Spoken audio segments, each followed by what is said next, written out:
They found her in the abandoned rail yard just after midnight. A fragile woman in her 60s, hands bound behind her back, kneeling in a pool of gasoline beside a trembling puppy tied to a rusted pipe. The men circling her laughed as one flicked open a lighter, the flame dancing in the cold December wind. "Time to clean up the trash," he sneered. But he never saw the shadow moving through the darkness. And what this Navy SEAL and his war dog did next would expose a conspiracy that reached from the streets to the highest offices in the city, and change all their lives forever. Before we begin, tell us where you're watching from, and if this story touches your heart, please subscribe for more stories of courage, loyalty, and justice. The December wind off Puget Sound cut through Seattle like a blade, sharp and unforgiving, carrying the salt-bitter scent of the Pacific and the distant cry of foghorns from container ships navigating the dark waters. It was the kind of cold that seeped through layers, that made bones ache and breath visible in ghostly clouds. Lieutenant Commander Marcus "Ghost" Brennan stood on the rocky beach of Discovery Park, his hands shoved deep into the pockets of a worn gray hoodie, watching the black water roll and retreat in endless rhythm. The sound was hypnotic, the crush of waves against stone, the hiss of foam dissolving into sand. It was the first thing approaching peace he'd felt in 18 months. Marcus was 34 years old, though the lines etched around his slate-blue eyes suggested a man who'd lived several lifetimes. He stood 6'2" with a lean, coiled frame, the build of a distance runner crossed with a heavyweight boxer. His dark brown hair was cut military short, his jaw shadowed with 3 days of stubble he hadn't bothered to shave.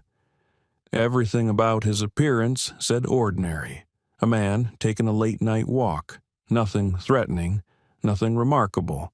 That was exactly the point. Beside him, moving with silent, predatory grace, was Titan.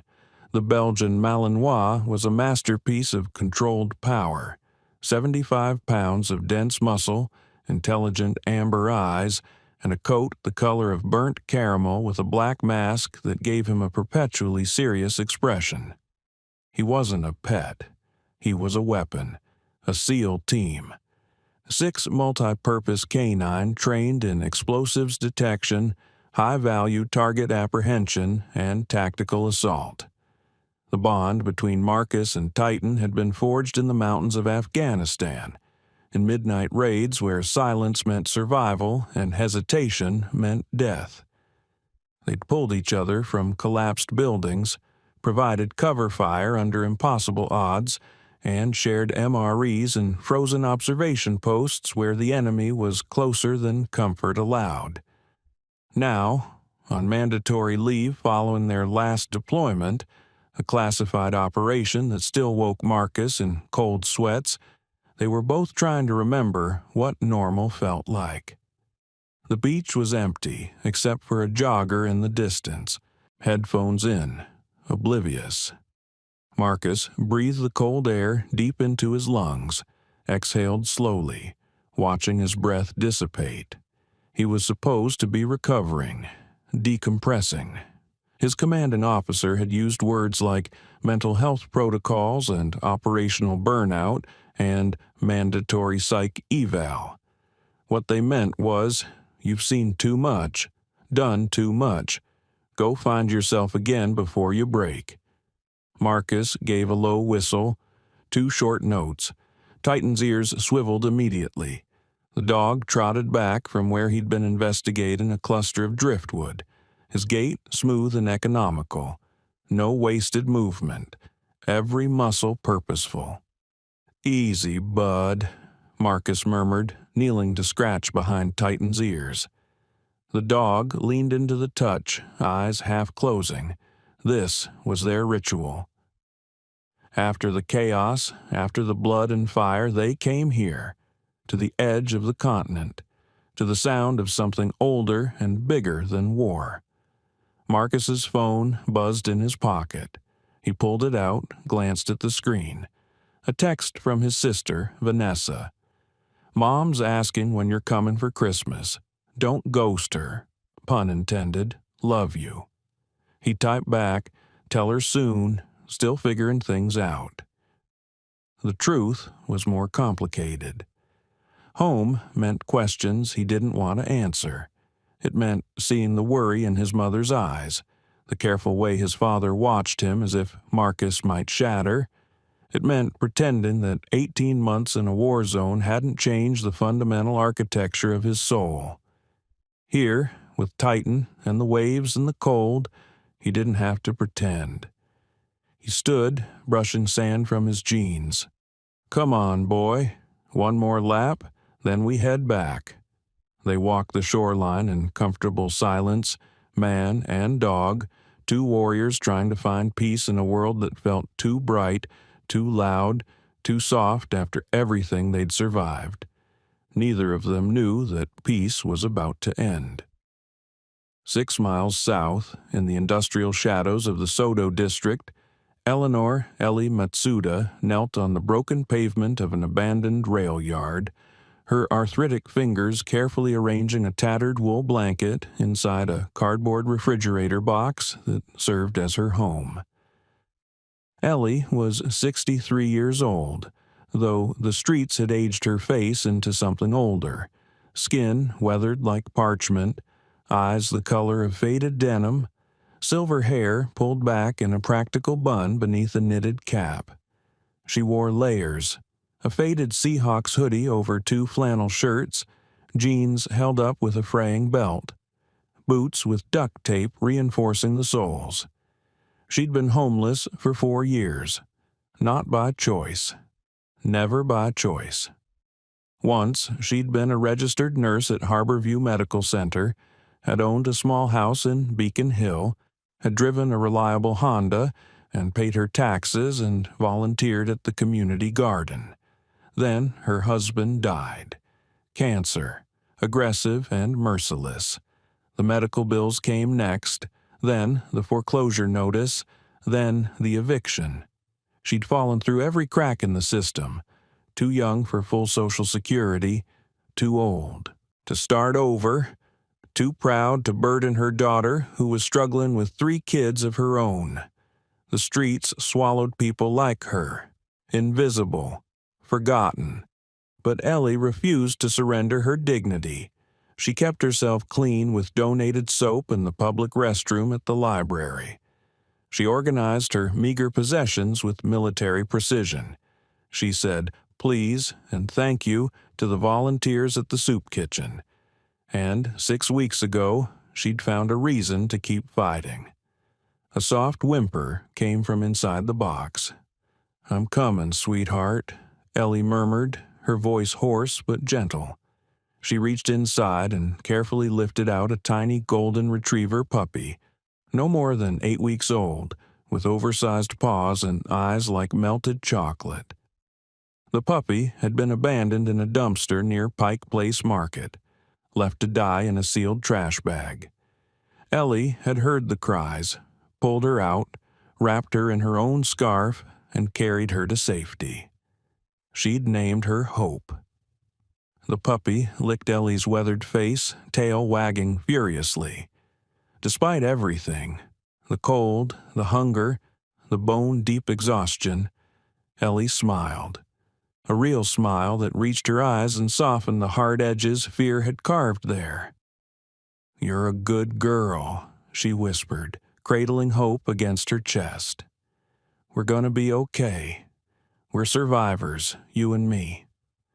Hope snuggled into Ellie's arms, trusting completely, the kind of trust only the innocent could give.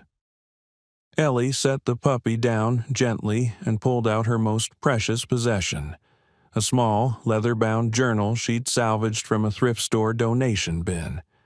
Inside were sketches, delicate pencil drawings of the city, of people she'd met on the streets, of Hope sleeping curled in a perfect circle. Art had been Ellie's escape before nursing, and now it was her sanity. She opened to a clean page and began sketching Hope's profile, her pencil moving with practiced strokes. The rail yard was quiet except for the distant hum of traffic on I-5 and the occasional rattle of freight trains miles away. This particular corner, a forgotten dead end between two abandoned warehouses, had become Ellie's sanctuary. The security patrols didn't bother with it. The police rarely drove through. It was invisible, safe, or so she thought. The black SUV rolled into the rail yard without headlights, tires crunching over gravel and broken glass. Its engine was a low, predatory purr, expensive, well-maintained, the kind of vehicle that didn't belong in a place like this. 3 men stepped out. The first was Vincent Cray, mid-40s, wearing a tailored charcoal suit beneath a black overcoat that probably cost more than most people's monthly rent. He was handsome in a cold, corporate way, sharp cheekbones, slicked-back dark hair graying at the temples, eyes the color of frozen steel. Everything about him screamed power, authority, untouchability. Vincent was a city councilman. District 7, a rising star in Seattle politics with ambitions that reached toward the mayor's office and beyond. His face smiled from campaign billboards across the city. Cray for progress, a cleaner, safer Seattle. The irony was not lost on him. Behind Vincent came 2 enforcers.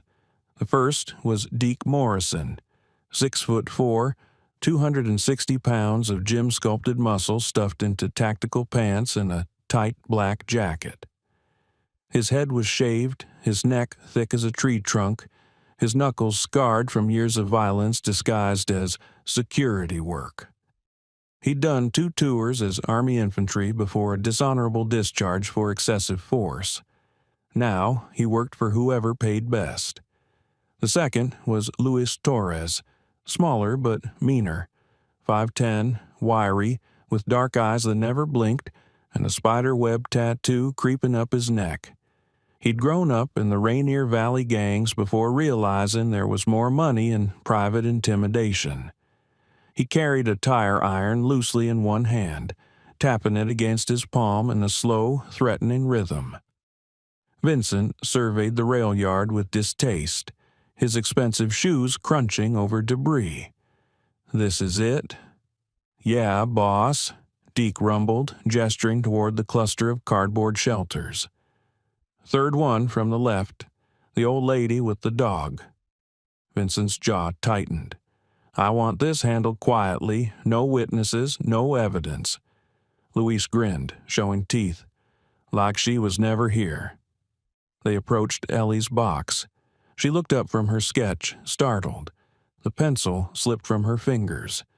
3 men, expensive clothes, faces that broadcast violence beneath thin veneers of civilization. Every instinct she'd developed on the streets screamed danger. She stood slowly, placing herself between the men and Hope.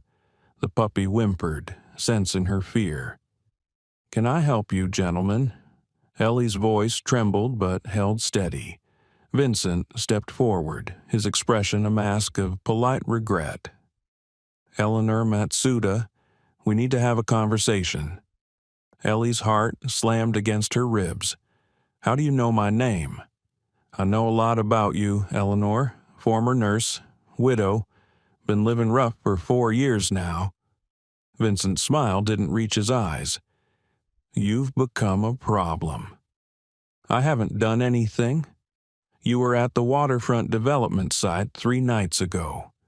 His voice hardened. "You saw something you shouldn't have." Ellie's mind raced. 3 nights ago, she'd been scavenging behind the new luxury condos going up near Pier 70. She'd heard voices, angry, urgent, and had ducked behind a dumpster. Through a crack, she'd watched men in suits unloading boxes from unmarked trucks. Not construction materials, something heavier. The way they moved, furtive, paranoid, told her whatever they were doing was illegal. She'd seen one face clearly in the security light: Vincent Cray. City Councilman Vincent Cray, personally supervising the unloading. "I didn't see anything," she whispered. "Liar." Vincent gestured to Deke. "Secure her."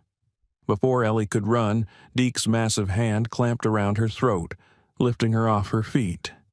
She gasped, clawing at his wrist. Hope barked frantically, a high-pitched puppy sound of pure terror.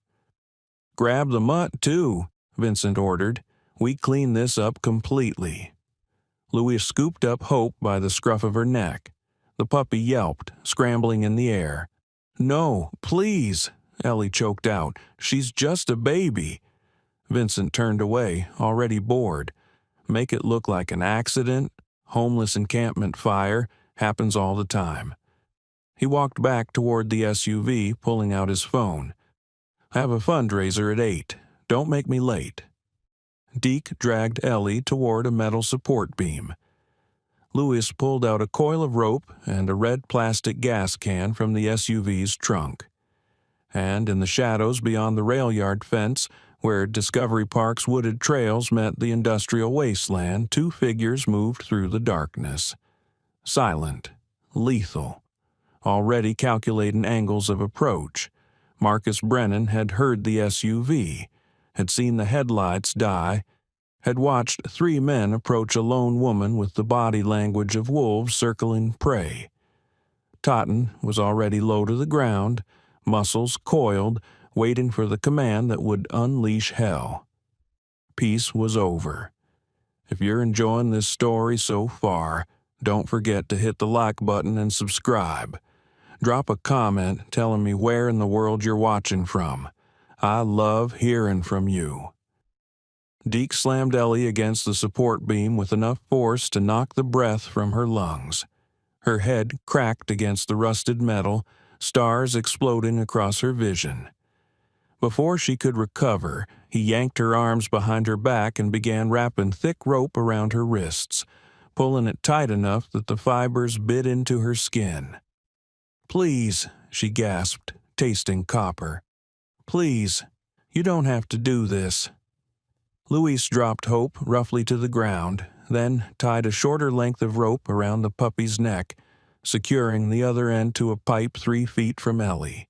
Hope struggled, yelping, her small body twisting. "Don't hurt her," Ellie screamed. "She's innocent."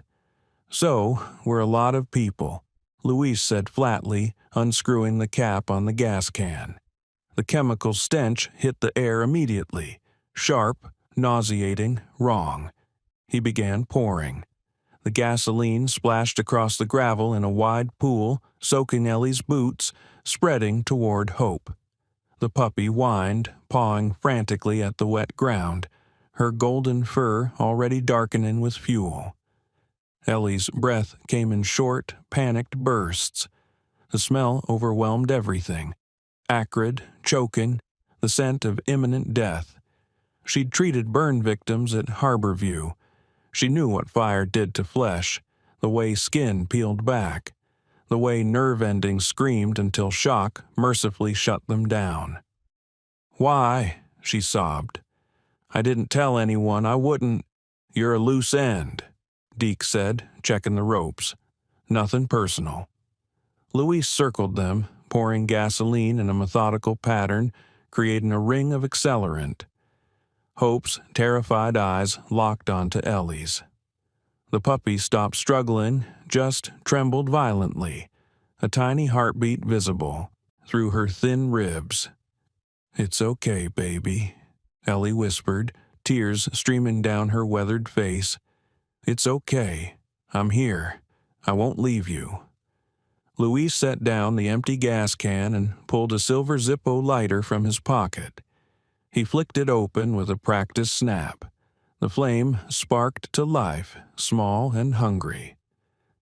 "Any last words, abuela?" he asked mockingly.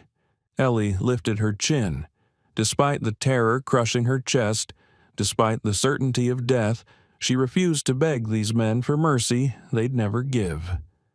God forgives, she said quietly, but I hope you burn in hell. Luis grinned. Ladies first. He raised the lighter. That's when Titan struck. Marcus had been moving through the darkness on a vector calculated in microseconds. Using shipping containers for cover, his steps silent despite the gravel, every sense locked onto the scene unfolding 70 yards ahead. He'd process the tactical picture instantly.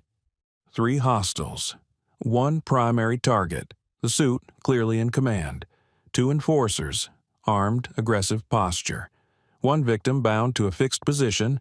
1 secondary victim, animal restrained, accelerant deployed, ignition source active, time to intervention.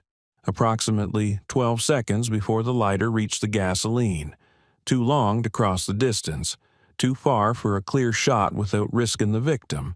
He'd given Titan the command with a single hand signal. Index and middle finger pointed forward, then snapped down. Attack, high-value target, disarm. The Belgian Malinois exploded from the shadows like a missile.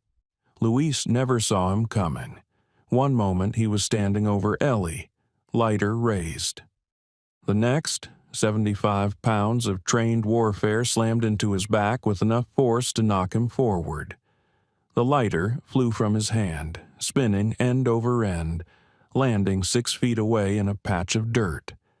Luis hit the ground face first, Titan's jaws clamping onto his right forearm with bone-crushing pressure. The impact was surgical, just forward of the wrist, where nerves and tendons clustered, where the pain would be maximum and control total. Luis screamed, a raw animal sound of shock and agony. Deke spun, reaching for the pistol holstered beneath his jacket. He was fast. Marcus was faster. Marcus closed the distance in 4 long strides, his body a study in controlled violence. As Deke's hand found the grip of his weapon, Marcus's left hand clamped down on Deke's wrist in a compliance lock, thumb driving into the pressure point, fingers wrapping the radius, torquing the joint past its natural range. Deke's grip spasmed open involuntarily. The pistol clattered to the gravel. Before Deke could recover, Marcus drove his right elbow into the man's solar plexus, a short, devastating strike that collapsed Deke's diaphragm and dropped him to his knees, gasping for air that wouldn't come. Marcus swept Deke's legs, slamming him face down into the gravel, then planted a knee between his shoulder blades, hyperextending Deke's arm behind his back with one hand, while his other hand retrieved a pair of flex cuffs from his belt. The entire sequence, from Deke reaching for his weapon to being immobilized, took 4 seconds. Across the impromptu battleground, Titan maintained his grip on Luis's arm, growling low and continuous, the vibration promising worse if the man struggled. Blood seeped through Luis's sleeve where the dog's canines had punctured skin. "Release him, and I'll kill your dog," Luis hissed through clenched teeth. Marcus secured Deke's wrists with a sharp zip of the cuffs, then stood, his slate blue eyes locking onto Luis with the cold, emotionless assessment of a man who'd ended lives and lost no sleep. "Titan," Marcus said, his voice calm, almost conversational. "If he moves, rip his throat out." Titan's growl deepened. His jaws shifted slightly, repositioning from the forearm to Luis's shoulder, closer to the carotid. The message was clear. Luis went very, very still. Marcus walked past them toward Ellie. She was shaking violently, her breath coming in ragged sobs, her eyes wide with shock.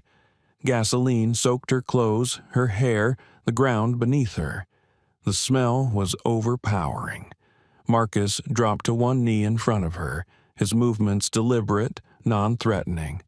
"Ma'am, my name is Marcus. You're safe now. I'm going to cut these ropes, okay?" Ellie couldn't speak, could only nod, tears streaming. Marcus pulled a tactical knife from his belt, Black G10 handle, 4-inch tanto blade, razor sharp. He sliced through the ropes, binding her wrists with 2 efficient cuts. The fibers parted like thread.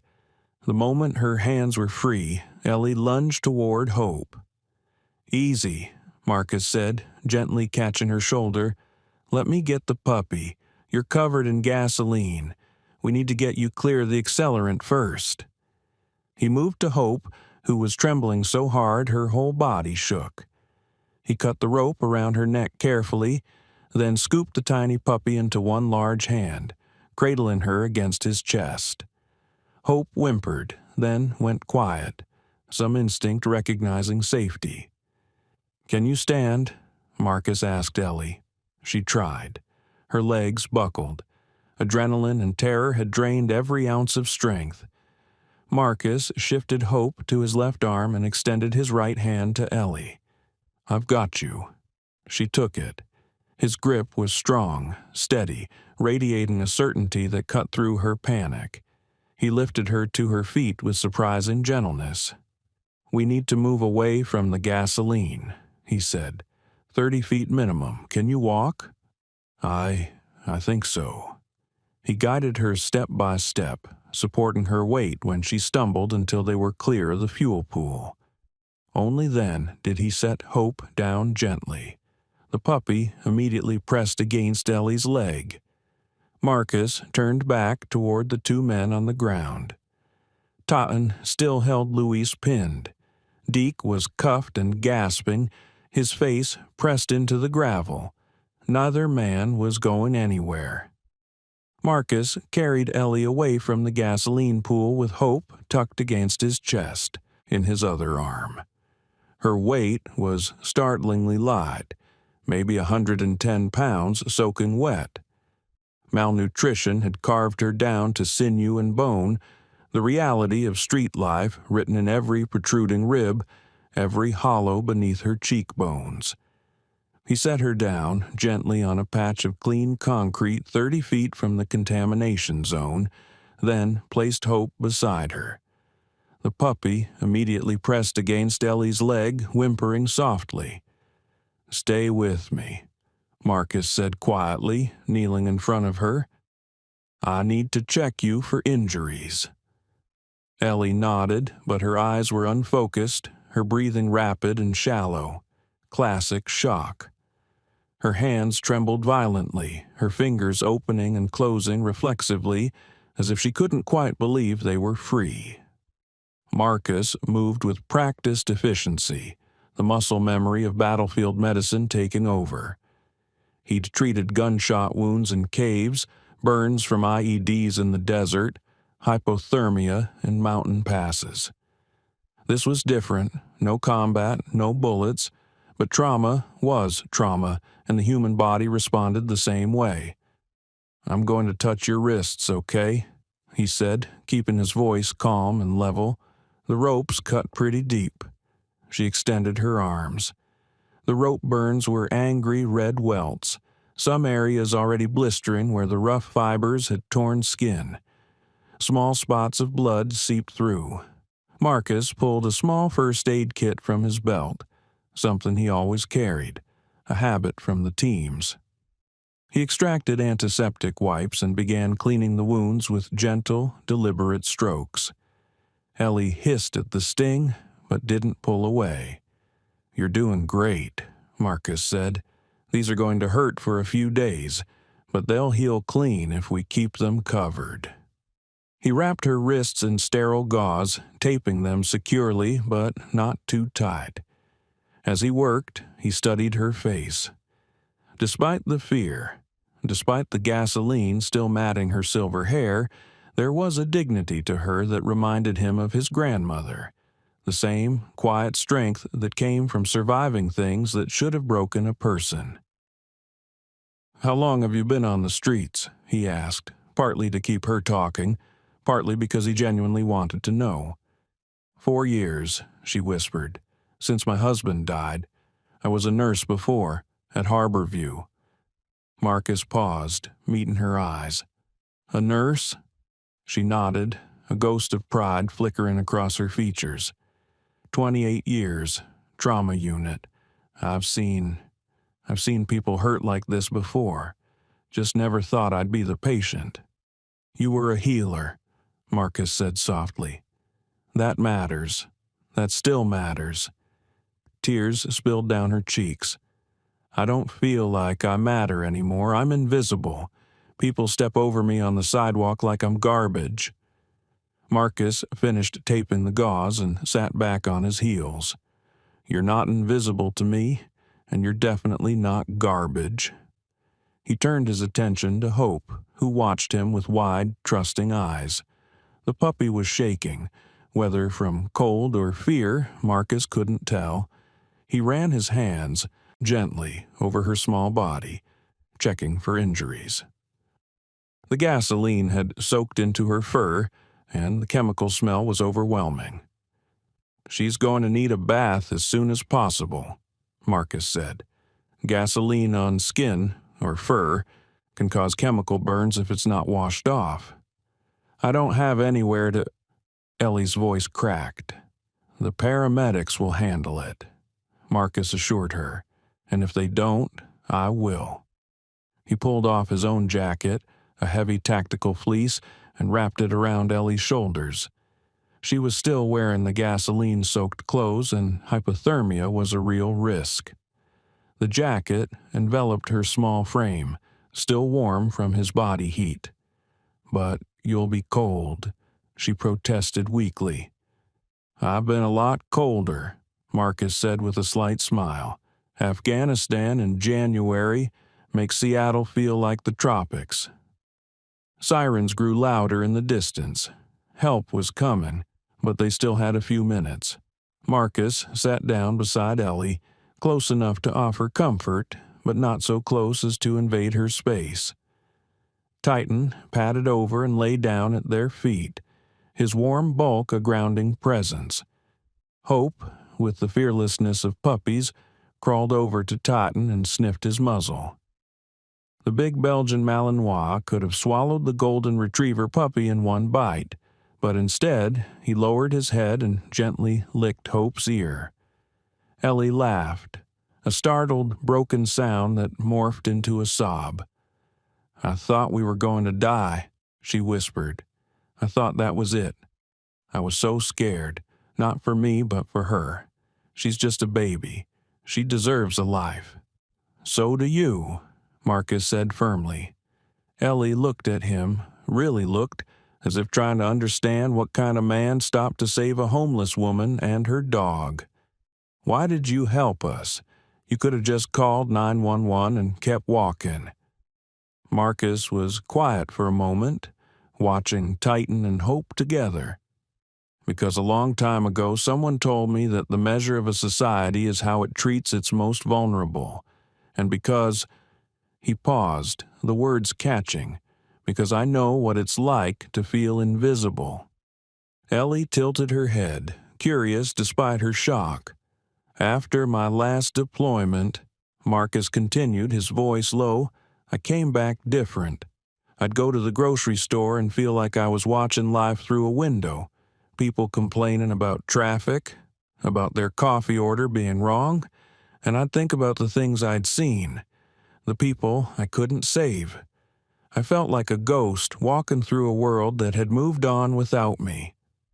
"But you're a hero," Ellie said softly. "You save people." Marcus shook his head. "I'm just a person who knows how to do a job, and sometimes that job is ugly. Sometimes you do everything right and people still die. Sometimes you come home and the war doesn't let go." He met her eyes. "We're all fighting something, Ellie. Your fight just happens to be visible on the streets. Mine is invisible, but it's there." She reached out tentatively and placed her weathered hand on his arm. "Thank you for seeing me. Always."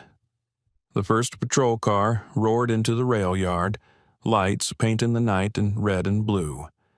Marcus pulled out his phone and dialed 911, his eyes never leaving the two enforcers. "This is Lieutenant Commander Marcus Brennan, U.S. Navy.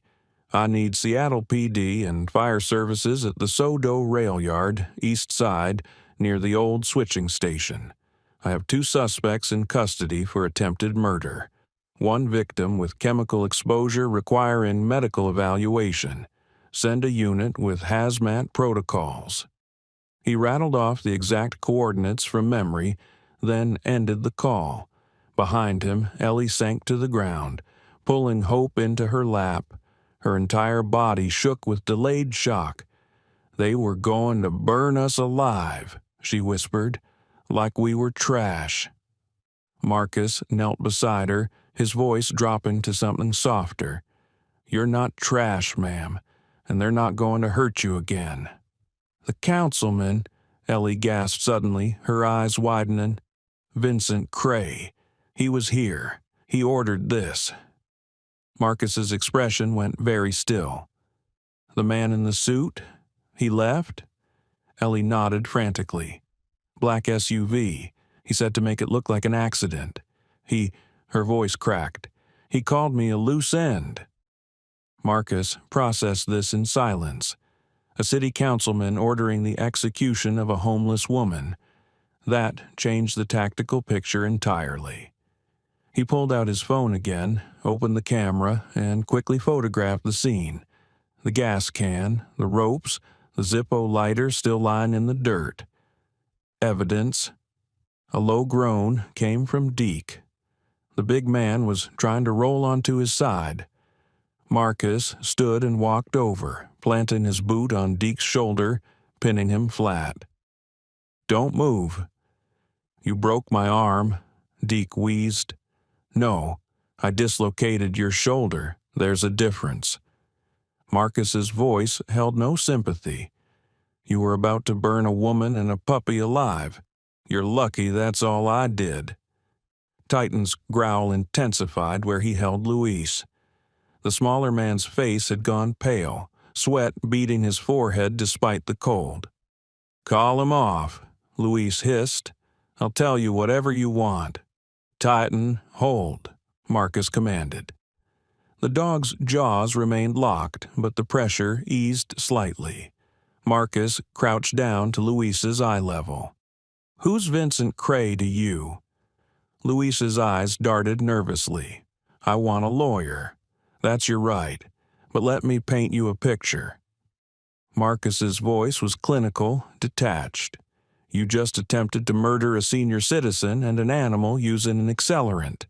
That's aggravated assault, attempted murder, animal cruelty, and arson. You're looking at 25 to life. Unless—" He paused. "Unless you help me understand why a city councilman wanted this woman dead." Sirens wailed in the distance, growing closer.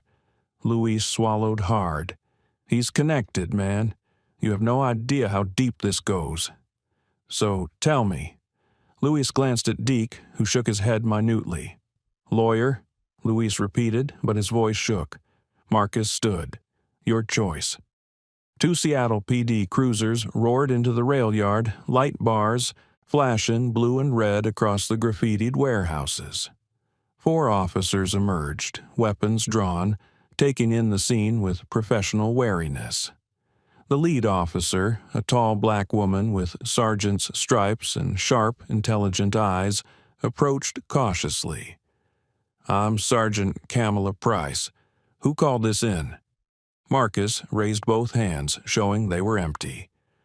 "Lieutenant Commander Marcus Brennan, U.S. Navy SEAL Team 6. I witnessed these 2 men attempt to murder this woman by immolation. They're both secured." Sergeant Price's eyebrows rose slightly. "SEAL Team 6? "Yes, ma'am." She gestured to her officers. "Secure the suspects. Get the victim medical attention." As the officers moved in, Marcus stepped back, giving them space. Titan released Luis on Marcus's command and trotted to his handler's side, sitting at perfect attention. Sergeant Price approached Marcus. "You just happened to be here?" "I was walking my dog at Discovery Park, heard the SUV, saw 3 men approach the victim with clear hostile intent. I intervened." Where's the third man?" "He fled in a black SUV before I could engage. The victim identified him as City Councilman Vincent Cray." Price went very still. "Vincent Cray." "Yes, ma'am." She exhaled slowly, pulling out her radio. "Dispatch, I need a bolo on a black SUV.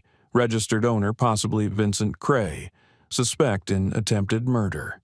The radio crackled. "Copy that, Sergeant. Be advised, Councilman Cray is a high-profile individual. You sure about this?" Price looked at the gasoline-soaked ground, at Ellie being wrapped in a thermal blanket by a paramedic, at the puppy shivering in the woman's arms. "I'm sure," she said. 2 hours later, the rail yard had transformed into a crime scene. Yellow tape cordoned off the area. Evidence techs in white suits photographed every inch of the gasoline pool. Hazmat crews worked to neutralize the accelerant. Floodlights turned night into harsh, artificial day. Marcus sat on the bumper of an ambulance, a shock blanket draped over his shoulders despite his repeated insistence that he was fine. A female paramedic with kind eyes and dreadlocks pulled back in a tight bun was checking his vitals anyway. "Blood pressure's elevated, but that's normal post-adrenaline," she said. "Pupils equal and reactive. You're good to go, Commander." "Thanks." Titan lay at his feet, head on his paws, watching everything with alert amber eyes. A second paramedic had checked the dog over. No injuries, just some gasoline residue on his fur that needed a thorough wash. Across the rail yard, Ellie sat in the back of another ambulance, clutching Hope against her chest while a young male paramedic examined her for injuries. She had burns on her wrists from the ropes, mild chemical exposure from the gasoline, and a concussion from being slammed against the support beam. But she was alive. She kept looking over at Marcus. Every few seconds her gaze would find him, as if reassuring herself he was real. Sergeant Price approached, holding a steaming cup of coffee. "Thought you might need this." Marcus accepted it gratefully. "Thank you." She sat beside him, her expression thoughtful. "I ran your credentials: Navy Cross, 2 Silver Stars, 4 Bronze Stars, Purple Heart." She paused. "You've seen some things." "Everyone in the teams has." "Still." She studied him. "What you did tonight, that was surgical, professional." Marcus sipped the coffee. It was terrible, burnt, overstrong, but warm. "I did what needed doing." Vincent Cray is connected. His father was a federal judge. His brother-in-law is the King County prosecutor. He's got friends in Olympia. Price's voice dropped. "Going after him is gonna get ugly. He tried to burn a woman alive. I know, and I believe you. But without physical evidence tying him to the scene, we have her testimony." Price's expression turned regretful. "The testimony of a homeless woman with no permanent address against one of the city's most powerful politicians?" She shook her head. "His lawyers will tear her apart. They'll say she's mentally unstable, drug-addicted, unreliable." Marcus's jaw tightened. "She's none of those things." "I know, but that won't stop them." Before Marcus could respond, a black sedan pulled into the rail yard, unmarked but clearly official. 2 men in dark suits emerged. FBI. The lead agent was in his 50s, with silver hair, a weathered face, and the kind of calm authority that came from decades of service. His ID read, Special Agent Robert Chen, Federal Bureau of Investigation. He approached Marcus directly. "Lieutenant Commander Brennan." Marcus stood. "That's me." Agent Chen extended his hand. "I need you to come with us." The FBI field office in downtown Seattle was a study in bureaucratic efficiency. Beige walls, fluorescent lighting, the smell of burnt coffee and old paper. Marcus sat in a windowless conference room, Titan at his feet, while Agent Chen and his partner, a younger woman named Agent Torres, spread files across the table. "We've been investigating Vincent Cray for 8 months, Chen said without preamble. "Money laundering, racketeering, bribery. He's been using his political position to facilitate shipments of stolen military hardware through the port of Seattle." Marcus leaned forward. "Military hardware?" Torres opened a laptop, turning it to face him. The screen showed surveillance photos, shipping containers being unloaded at night, men in suits supervising, crates stamped with Department of Defense seals. M4 rifles, night vision equipment, body armor, even Javelin missile components. Torres's voice was tight with anger. "All of it stolen from Joint Base Lewis McChord and resold to private militias, cartels, even suspected terrorist cells overseas." Marcus felt ice spread through his chest. "How much are we talking about?" "At least 20 million in hardware, maybe more." Chen rubbed his temples. "We've been building a RICO case, but Cray's careful. Everything's insulated through shell companies. We can't tie him directly to the thefts." "Until tonight," Marcus said slowly. Chen nodded. "Until tonight. If Eleanor Matsuda can testify that she saw Cray personally overseeing an illegal shipment, and that he ordered her execution to cover it up, that's conspiracy to commit murder. That's a crack in the wall." "She's terrified," Marcus said. "And she's vulnerable, homeless, no resources, no protection. Which is why we're offering her federal protection, witness security program." Torres pulled out a folder. "New identity, housing, stipend, medical care for her and the dog." Marcus glanced down at Titan, who was watching the agents with quiet intensity. The dog didn't trust easily, but he wasn't growling. That was something. "What do you need from me?" Marcus asked. "Your testimony," Chen said. "You're a decorated SEAL with an impeccable service record. A jury will believe you. And, more importantly," he paused, "we need you to keep Eleanor Matsuda alive until trial." Marcus frowned. "I'm not law enforcement." "No, but Cray's people are going to come after her, hard. They'll find her in federal custody eventually. Money buys a lot of reach." Chen's expression turned grim. "We need someone off book. Someone with the skills to protect her in a way we can't officially sanction." "You want me to be her bodyguard." "We want you to be her shadow," Torres corrected. "Temporary, just until we can move her into WITSEC permanently." Marcus sat back, processing. He was on mandatory leave, no active duty assignments. Technically, he could refuse. But the image of Ellie kneeling in gasoline, Hope trembling beside her, wouldn't leave his mind. "I'll do it," he said, "on one condition. Name it. I work my way, no interference, no oversight. You give me the resources I need and I keep her safe. My methods, my rules." Chen and Torres exchanged a glance. "Deal," Chen said. "But Commander, Cray has a long reach. He's already made calls. By morning, his lawyers will have twisted tonight into a story where you assaulted 2 city contractors who were trying to help a homeless woman. They'll paint you as a vigilante." Marcus's smile was cold. Let 'em try. After the FBI interview, Marcus returned to Harborview Medical Center.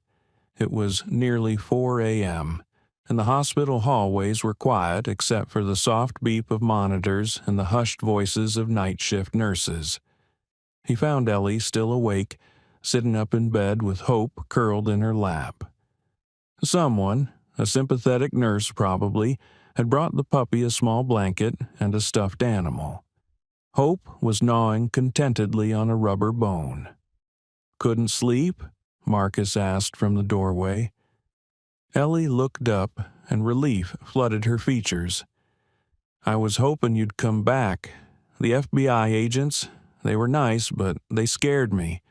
All that talk about witness protection and new identities and trials. She shook her head. It's too much. Marcus pulled a chair close to the bed and sat. Titan settled at his feet with a soft huff. It is a lot.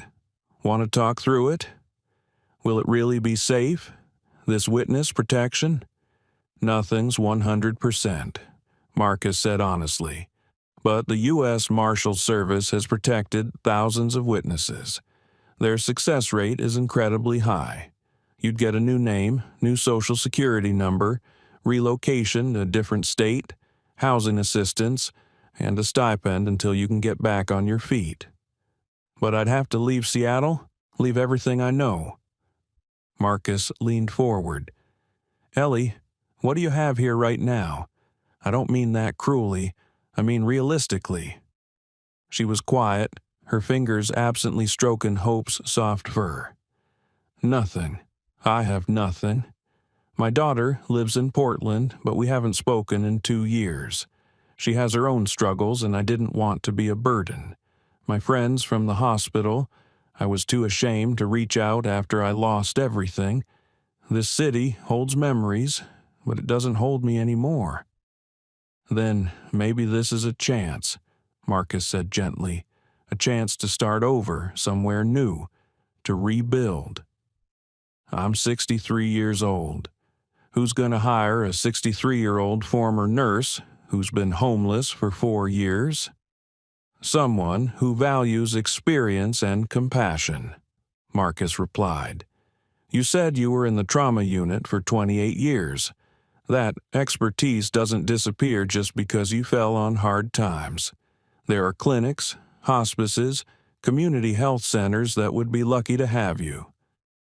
Ellie's eyes filled with tears again. I forgot what hope felt like. Hope's right there in your lap, Marcus said with a small smile, gesturing to the puppy. She laughed wetly. I named her that for a reason. When I found her in that dumpster, dying and alone, and I pulled her out, something in me remembered that I used to save lives, that I used to matter. You still matter.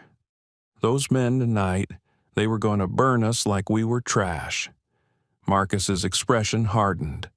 Those men are going to prison for a very long time, and Vincent Cray is going to answer for what he's done. The FBI agents said he's powerful, that he has connections. He does, but here's what he doesn't have. Marcus's slate blue eyes locked onto hers with absolute certainty. He doesn't have the truth on his side. He doesn't have justice on his side, and he doesn't have me willing to walk away. You really meant what you said earlier about protecting me? Every word. Ellie studied his face, the hard lines carved by war, the shadows that spoke of things seen and done, but also the unexpected gentleness in the way he'd wrapped her wrists, in the way he'd cradled hope, in the way he was sitting here at 4 a.m. making sure she felt safe. Can I ask you something? She said quietly. Anything. Do you have family? Someone waiting for you? Marcus was quiet for a moment. My parents are in Spokane. I have a sister in Portland. She's a pediatrician. We're close, but I don't see them as much as I should. The job keeps me away. And someone special? A shadow crossed his face. There was. Her name was Sarah. We got married young, right after my first deployment. She tried to understand the life, but he paused, choosing words carefully. I wasn't a very good husband. I was deployed more than I was home. When I was home, I was still halfway in the war. She deserved better. We divorced 3 years ago. Amicable, but final. Do you regret it? I regret that I couldn't be what she needed, but I don't regret the work. This," he gestured vaguely, encompassing the teams, the mission, the purpose. "This is who I am. Some people are built for ordinary life. I'm not one of them." Ellie nodded slowly. "I think I understand. You're like the nurses I worked with who couldn't leave the trauma unit. They'd try administrative work or teaching, but they'd always come back. They needed the urgency, the purpose of saving lives in crisis." "Exactly. Just promise me something," Ellie said, her voice trembling. "Promise me you won't become so invisible to yourself that you forget you matter too." Marcus felt something crack in his chest, a small fissure in the armor he'd built. "I'll try." A nurse poked her head in. "Sorry to interrupt, but we need to get the puppy to a vet. Hospital policy. Animals can't stay overnight except for registered service dogs." Panic flashed across Ellie's face. "But she needs me." "I'll take her," Marcus said immediately. "There's a 24-hour emergency vet clinic in Capitol Hill. I'll get her checked out, make sure she's okay, and bring her back first thing in the morning." "You'd do that?" "Of course." Marcus stood and carefully scooped Hope into his arms. The puppy licked his chin, tail wagging. "We'll get you cleaned up and checked out, little one. You're going to be just fine." Ellie reached out and squeezed his hand.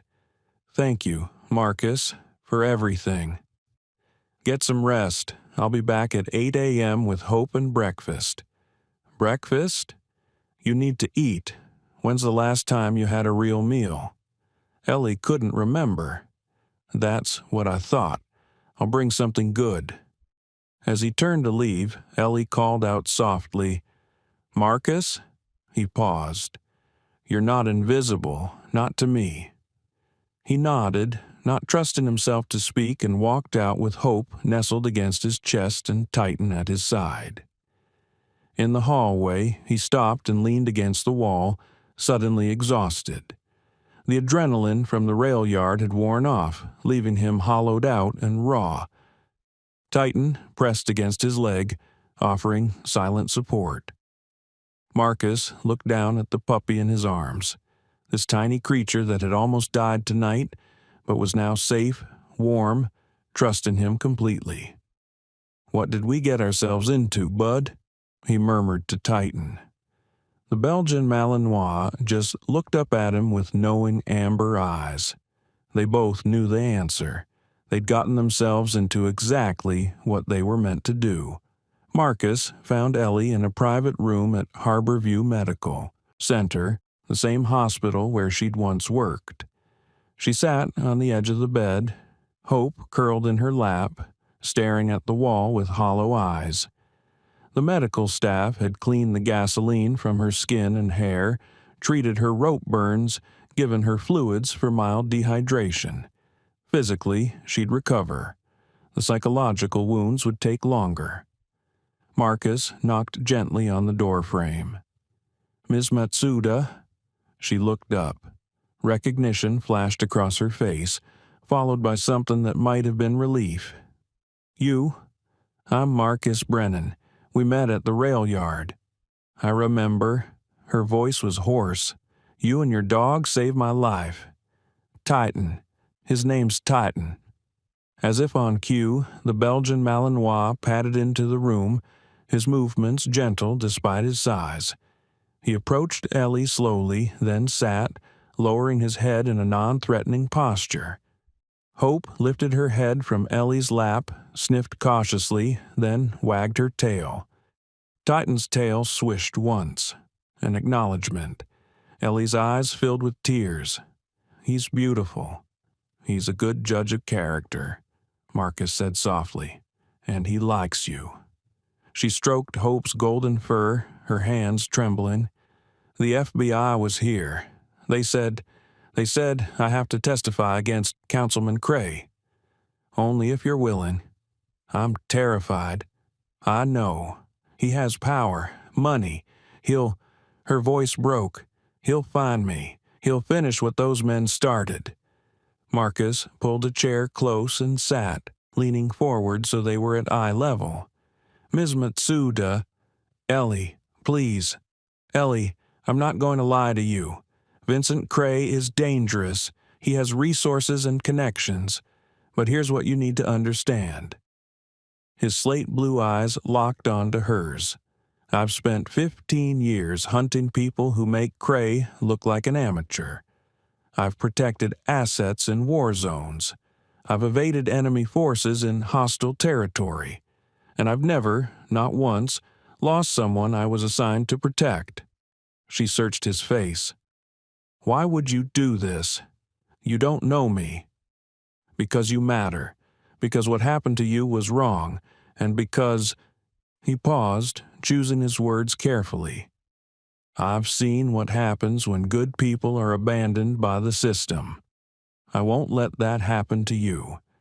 Ellie wiped her eyes with the back of her hand. I don't even have a place to live. The FBI is setting up a safe house, secure location, full-time protection until the trial. Will you be there? Marcus nodded. Every step of the way. For the first time since the rail yard, something like hope flickered in Ellie's exhausted eyes. Okay, she whispered. I'll testify. If this story has you on the edge of your seat, make sure to subscribe and turn on notifications so you never miss stories like this. Your support means everything and helps me bring you more incredible true stories of courage and loyalty. The safe house was a nondescript ranch-style home in Shoreline, 15 miles north of downtown Seattle. Beige siding, overgrown lawn, the kind of place nobody looked at twice. Inside, it was a fortress. FBI tech teams had installed motion sensors, reinforced the doors with steel cores, and placed cameras covering every approach. 2 agents rotated shifts, one always on duty, monitoring the feeds from a converted bedroom. Marcus had his own room. Sparse, military efficient. A cot, a footlocker containing his gear, a small window with reinforced glass. Titan slept on a mat beside the cot, ears twitching at every sound. Ellie's room was larger, more comfortable. The FBI had brought in a real bed, warm blankets, a reading lamp. A volunteer from the Humane Society had donated puppy supplies, food, a small crate, toys. Hope had her own corner, complete with a fleece bed and a squeaky hedgehog she carried everywhere. It was strange, Marcus thought.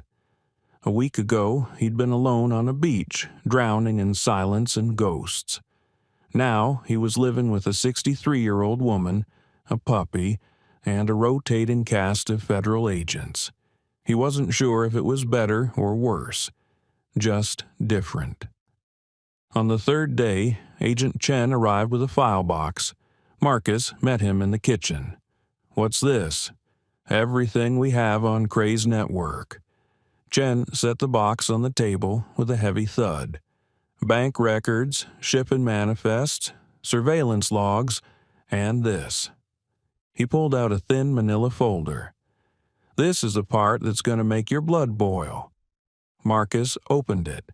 Inside were photographs, crime scenes, a warehouse fire in Tacoma, 2 bodies recovered, identified as dock workers who'd reported stolen cargo. A hit and run in Bellevue. Victim was a city auditor who'd been investigating irregularities in port contracts. A suspected overdose in Pioneer Square, a journalist who'd been writing an expose on corruption in city government. All of them, Chen explained, had gotten too close to Cray's operation. All of them were dead. Marcus felt the cold, familiar weight of mission focus settle over him. This wasn't just about protecting Ellie anymore. This was about justice. How many people has he killed? Marcus asked quietly. At least 7 that we can prove. Probably more. Chen's jaw tightened. He's careful. Uses intermediaries. The men you stopped at the rail yard, Deke Morrison and Luis Torres, They're hired muscle, disposable. They've already lawyered up, refused to cooperate. What about the SUV? Registered to a shell company Cray controls, but he claims it was stolen that night. Reported it missing 3 hours after your incident. Marcus's expression darkened. He's covering his tracks. Like a pro. Chen pulled out another folder. But we found something. One of the dock workers, before he died, he sent an email to his wife. Said he'd hidden a backup drive with proof of the thefts. We've been searching for it for months. Came up empty. Where did he work? Pier 51, storage facility. Marcus thought for a moment. Ellie saw Cray near Pier 70. That's adjacent. He must still be using the same route. Chen nodded slowly. If we could find that drive, we'd have physical evidence, serial numbers, chain of custody. Exactly. Chen leaned back. But Pier 51 is a maze. Thousands of containers. We've searched it twice. If the drive's there, it's hidden well.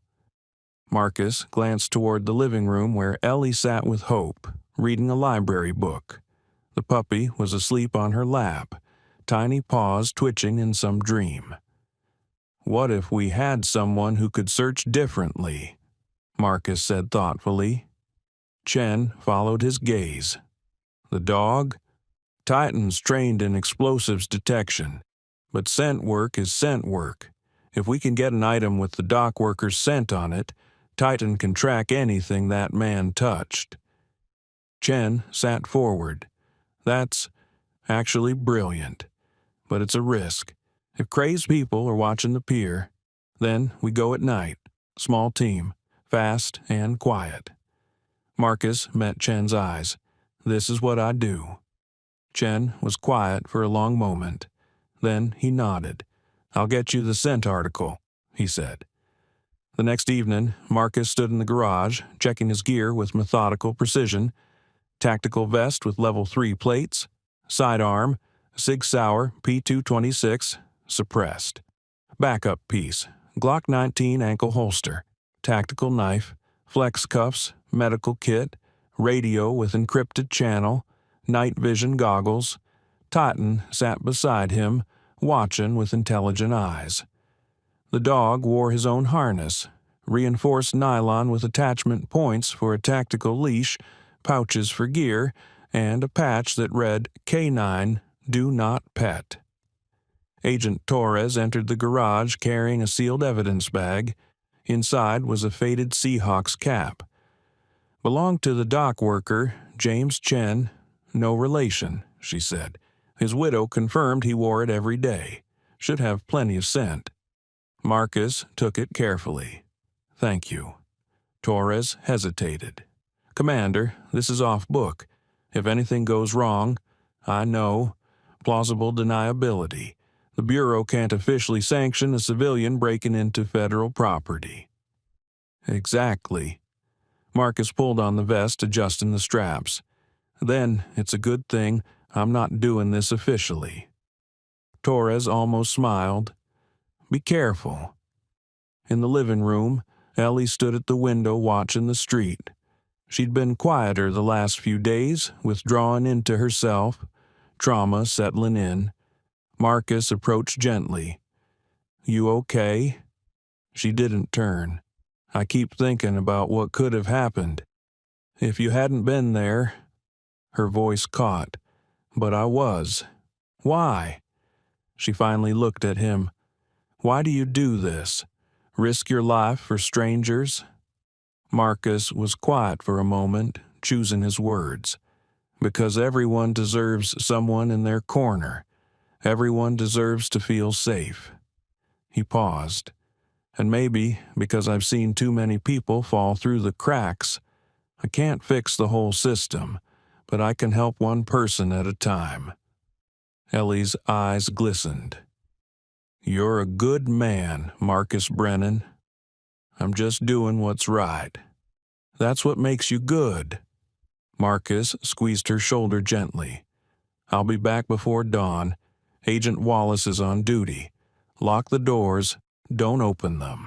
For anyone but me or Chen." She nodded. "Be safe. Always?" As he turned to leave, Hope trotted over, tail wagging. The puppy sat at his feet, looking up with trusting eyes. Marcus crouched and scratched behind her ears. "Take care of Ellie for me, girl." Hope licked his hand. Titan approached, lowered his head to touch noses with Hope, a silent promise between warriors old and young. Then Marcus and Titan disappeared into the night. The safe house kitchen had become a war room.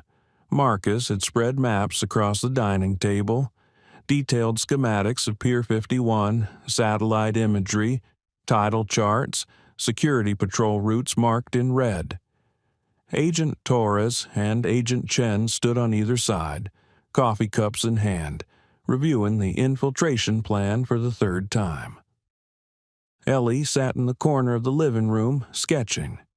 She'd asked one of the agents to bring her art supplies from a donation center, and now she worked with quiet intensity, her pencil moving across large sheets of paper. Hope dozed in a patch of sunlight on the floor, her puppy belly rising and falling with peaceful breaths. She'd been cleared by the vet. No injuries, just minor chemical irritation that had been treated. She was healthy, happy, and had gained 2 pounds in the last week from regular meals. Marcus glanced over at Ellie between planning sessions. She'd changed in the days since the rail yard. The hunted, hollow look had faded, replaced by something steadier. She'd showered, her silver hair now clean and brushed. She wore donated clothes that actually fit. Jeans, a soft blue sweater, warm socks. She looked less like a victim and more like the person she used to be. "Commander," Chen said, pulling Marcus's attention back, "you sure about the entry point? The tidal flow through that drainage culvert is unpredictable." "I've infiltrated through worse," Marcus replied. "We did an op in Yemen where we had to swim through a sewage outflow. Trust me, this is manageable." Torres wrinkled her nose. "That's disgusting." "That's the job." Chen tapped the map. "Once you're inside, you'll have maybe 20 minutes before the next security patrol. Titan finds the drive, you extract, and you're gone before anyone knows you were there." "That's the plan."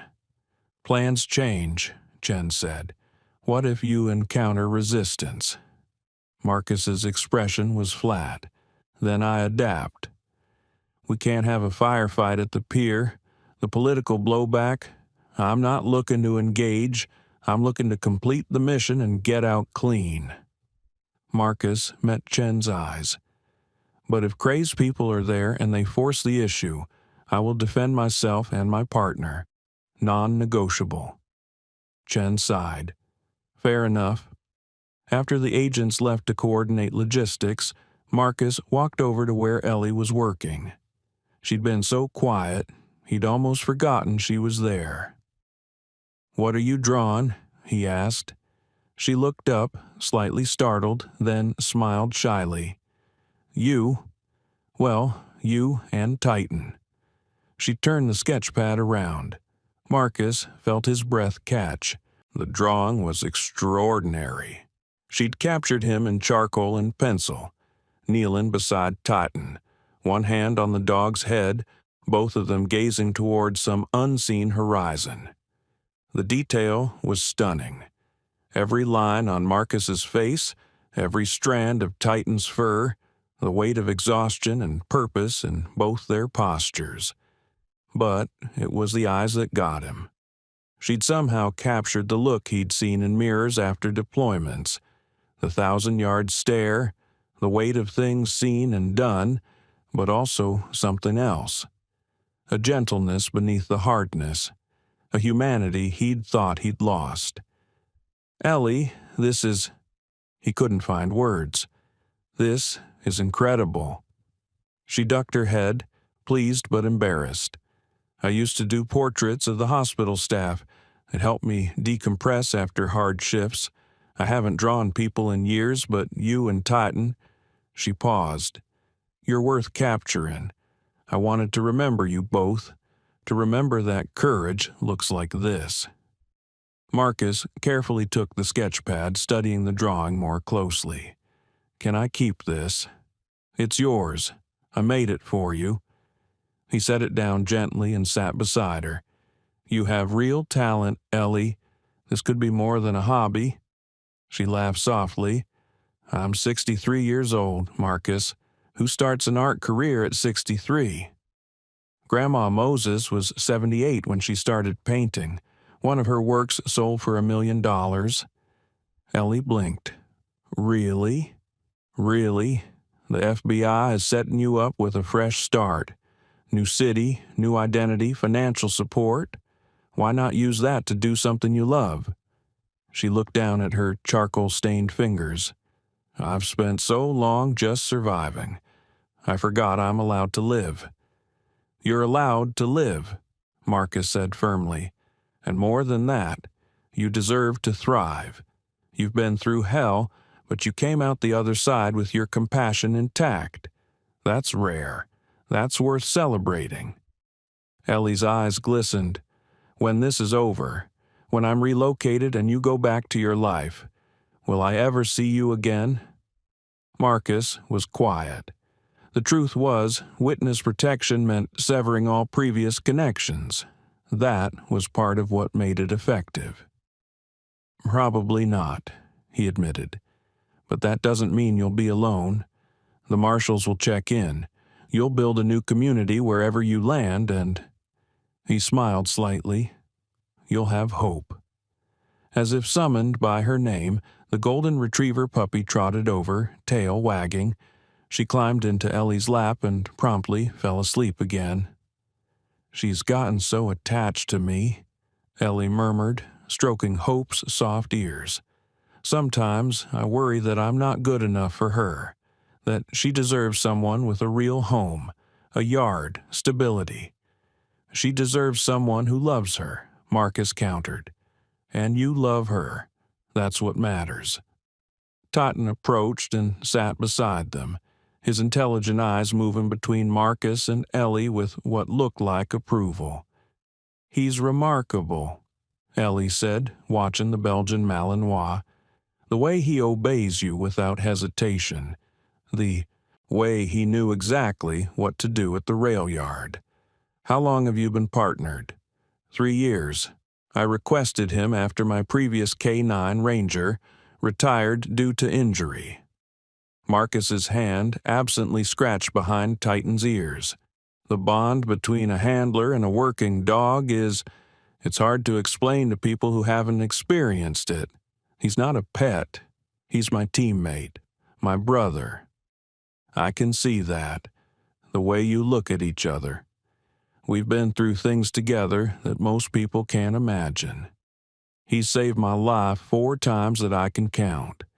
Probably more that I don't even know about. His instincts are better than mine." Ellie watched them with a soft expression. "You found each other, just like Hope and I found each other. Maybe that's what survival looks like, finding the ones who need us as much as we need them." Marcus considered this. "Maybe you're right." They sat in comfortable silence for a while. 2 people who'd survived different kinds of wars find an unexpected peace in the company of each other and their dogs. Outside, the December rain began to fall, pattering against the windows.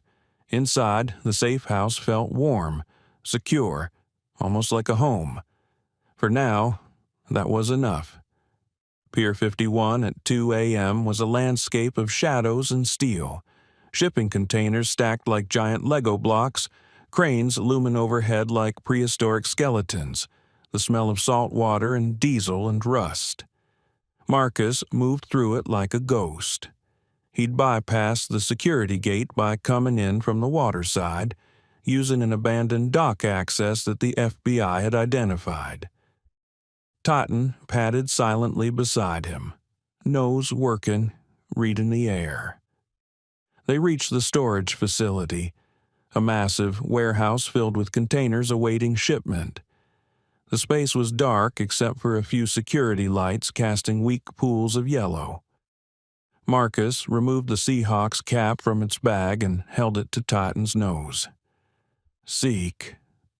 Titan inhaled deeply, processing the scent molecules, building an olfactory map in his extraordinary brain.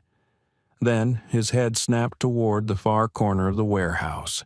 He moved with purpose, nose to the ground, weaving between containers.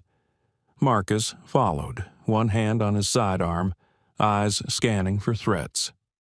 Titan stopped at a shipping container marked Freight. Hazmat. The seal was broken, the door slightly ajar. Marcus drew his weapon and eased the door open. Inside, the container had been converted into a makeshift office. Desk, filing cabinets, a cot, everything covered in dust, abandoned. Titan circled the space, then sat directly in front of a filing cabinet, looking up at Marcus. Here. Marcus holstered his weapon and tried the drawer. Locked. He used a small pry bar from his vest. The lock popped with a metallic snap. Inside, beneath layers of paperwork, was a small waterproof case. Marcus opened it.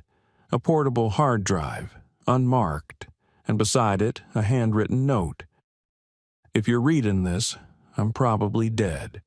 This contained shipping records for stolen military equipment moved through Pier 51 between March and September. Serial numbers, manifests, everything. Vincent Cray authorized it all. James Chen. Marcus felt a surge of grim satisfaction. Got you. He was securing the case in his vest when he heard it. The sound of a safety clicking off. You should have stayed away, Commander. Marcus turned slowly. Standing at the container entrance was Vincent Cray. He wore a black suit, his silver-streaked hair perfectly styled despite the hour. In his right hand, he held a compact pistol, a Walther PPK, small but deadly. Behind him stood 4 men in tactical gear. Private contractors, Marcus recognized, former military, like him, but with flexible morals. How did you know I'd be here? Marcus asked calmly. Cray smiled. Because I know how people like you think. You can't let injustice stand. You always push. He gestured with the pistol. Put your weapon on the ground, slowly.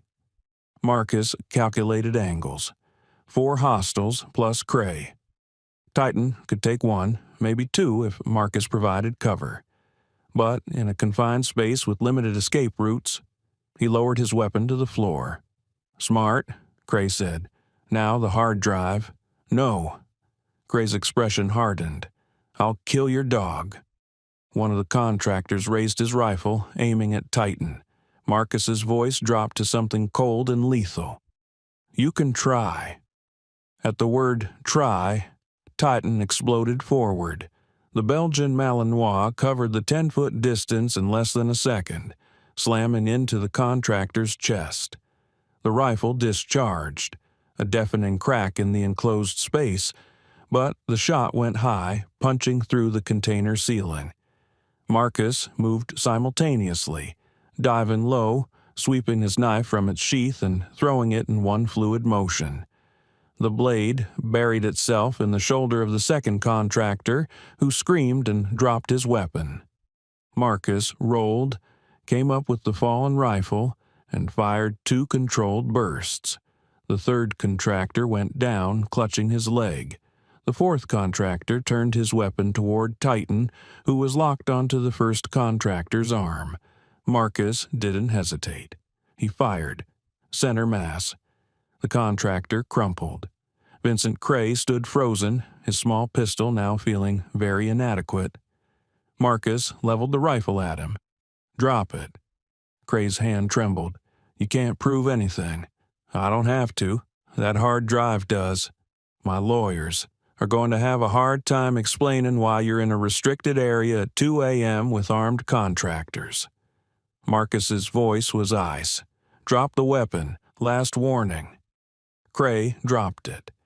Titan released the first contractor, who was sobbing, clutching his mangled forearm, and trotted back to Marcus's side. Blood flecked his muzzle, but his eyes were calm, professional. Marcus pulled out his phone and hit speed dial. "Chen, I have Cray and a drive. Send every unit you've got to Pier 51. The trial of Vincent Cray lasted 3 weeks and dominated every news cycle in Seattle. The prosecution presented overwhelming evidence. The hard drives, shipping records matching stolen military equipment, Ellie's testimony about witnessing Cray at the illegal shipment, Marcus's account of the attempted murder at the rail yard, testimony from the FBI about the broader conspiracy. Cray's defense team tried everything. They attacked Ellie's credibility, claiming she was mentally unstable. They accused Marcus of being a vigilante with a vendetta. They suggested the hard drive was fabricated. None of it worked. The jury deliberated for 6 hours. Guilty on all counts: racketeering, conspiracy to commit murder, theft of government property, money laundering. The judge sentenced him to 45 years in federal prison. As the verdict was read, Ellie sat in the gallery holding Hope in her lap. Tears streamed down her face, but they were tears of relief, of justice. Marcus sat beside her, Titan at his feet. He didn't feel triumph, just quiet satisfaction that the system had worked, that the truth had won. Outside the courthouse, reporters swarmed. Ellie declined interviews, slipping away with FBI escorts to begin her new life under WITSEC. But before she left, she found Marcus in the hallway. "I don't know how to thank you," she said, her voice thick with emotion. "You already did, by being brave enough to testify." She pulled something from her pocket, a small pencil sketch on folded paper. She handed it to him. Marcus unfolded it carefully. It was a drawing of him and Titan, rendered in delicate, skillful strokes. Underneath, in careful handwriting, "Heroes come in many forms. Thank you for being mine." Ellie Marcus felt his throat tighten. "Ellie!" She hugged him quickly, fiercely. Then she was gone, escorted by agents toward a new life, a second chance. Marcus stood alone in the marble hallway, holding the sketch. Titan nudged his hand. Marcus looked down at his partner. "Yeah, bud, we did good." 3 months later, Marcus stood on the same rocky beach at Discovery Park where everything had started. The December wind still cut cold off Puget Sound, but it felt different now. Less isolating, more renewing. Titan splashed through the shallow waves, chasing seagulls with puppyish enthusiasm that belied his lethal training. Marcus's phone buzzed. A text from an unknown number. "Commander Brennan, this is Ellie. The FBI helped me set up this secure line. I wanted you to know. I found an apartment. Nothing fancy, but it's mine. I'm volunteering at an art therapy program for veterans. Hope is thriving. We're happy. Thank you for giving us a future. I hope you found your peace." He attached was a photo. Ellie smiling, really smiling, standing in a bright, clean kitchen. Hope had grown, her puppy fluff replaced by sleek golden fur, sitting proudly at Ellie's feet. Marcus smiled. Typed back, "Glad to hear it. You both deserve every happiness. Stay safe." Another text arrived, this one from Agent Chen. "Good work leads to more work. We have a situation in Portland. Woman in protective custody, trafficking case. She needs someone with your particular skills. Interested?" Marcus looked out at the water, at Titan playing in the surf, at the vast, complicated world that was full of people who needed protection. The teams had taught him how to fight. Ellie had reminded him why it mattered. He typed, "Details?" Chen's response was immediate, "Briefing tomorrow." 800. Bring the dog. Marcus pocketed his phone and whistled. Titan bounded back, shaking water from his coat, spraying Marcus with cold droplets. "Looks like we're not retired yet, bud." Titan barked once. Agreement. They walked the shoreline as the sun broke through the clouds, turning the water from gray to silver to gold. Behind them, the city rose, flawed, complicated, full of darkness and light in equal measure. And somewhere in that city, people were struggling, suffering, needing someone to stand between them and the violence of the world. Marcus Brennan wasn't a hero. He'd never think of himself that way. But he was a protector, a guardian, a man who'd seen the worst humanity could offer and chose, every single day, to fight for the best. And that was enough. What makes a hero? Is it the uniform they wear, the medals on their chest, the headlines that praise their actions? Or is it simpler than that? Maybe a hero is just someone who sees suffering and can't walk away, someone who chooses compassion over convenience, someone who uses their strength, whatever form it takes, to protect those who cannot protect themselves. Eleanor Matsuda was a hero. She survived the streets with dignity and tact. She saved a puppy when she could barely feed herself. She found the courage to testify when every instinct screamed to hide. Marcus Brennan was a hero, not because he was a Navy SEAL, but because he chose to intervene when it would have been easier to keep walking, because he saw a woman's humanity when society had rendered her invisible. Titan was a hero, because loyalty and courage aren't limited to human hearts. This story is about all of them, but it's also about something bigger. It's about the truth that heroes walk among us every single day. The teacher who stays late to help a struggling student, the nurse who holds a frightened patient's hand, the stranger who stops to help someone change a tire in the rain. Heroism isn't always dramatic. It doesn't always come with recognition.